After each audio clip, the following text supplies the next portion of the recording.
Bismillahirrahmanirrahim. Assalamualaikum warahmatullahi wabarakatuh.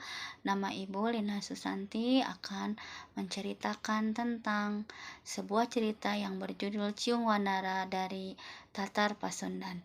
Pada zaman dahulu kala, di sebuah kerajaan yang bernama Galuh, tinggallah seorang raja dan dua orang permaisuri. Pada hampir waktu bersamaan, mereka melahirkan dua bayi yang lucu dan tampan. Namun sayang, permaisuri yang pertama berniat jahat pada bayi permaisuri kedua. Dia sengaja menukarkan bayi yang lucu dan tampan itu dengan seekor bayi anjing. Kemudian dia memasukkan bayi itu ke dalam sebuah keranjang, hanya ditemani oleh sebutir telur ayam, dan menghanyutkannya ke sungai. Tentu saja raja sangat malu mendengar kabar bahwa istri yang dicintainya melahirkan seekor anak anjing. Kemudian raja memerintahkan Patih untuk membunuh permaisuri.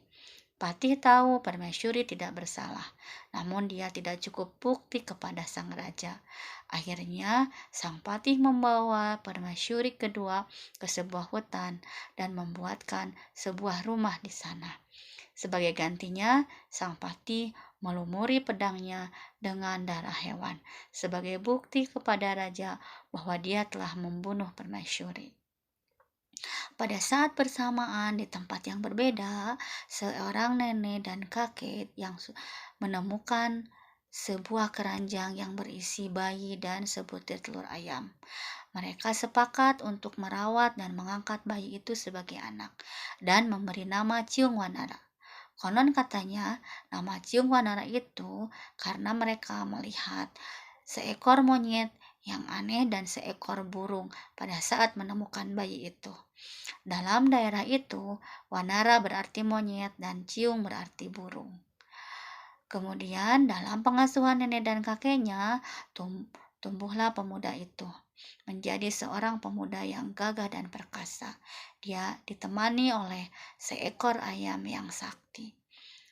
Pemuda itu berniat pergi ke Galuh. Namun nenek dan kakek melarangnya, tapi karena pemuda itu memaksa, nenek dan kakek terpaksa mengizinkannya. Dan dia menceritakan asal-usul pemuda itu, bahwa pemuda itu sebenarnya adalah seorang anak raja, dan ibunya masih hidup dan tinggal di sebuah hutan. Pergilah sang anak itu ke kerajaan Galuh. Di sana, dia ditemukan oleh seorang patih.